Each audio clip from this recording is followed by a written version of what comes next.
ดูสภาพครับดูสภาพหลังพายุนะครับ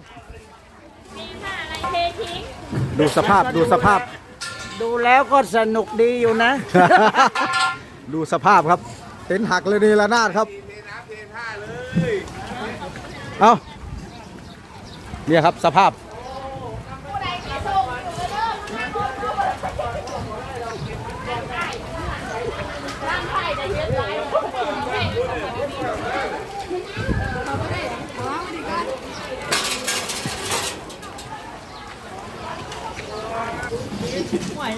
มันจะเข้าสภาพครับ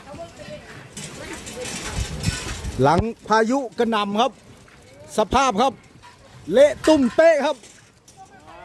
เละตุ้มเป๊ะพี่น้อง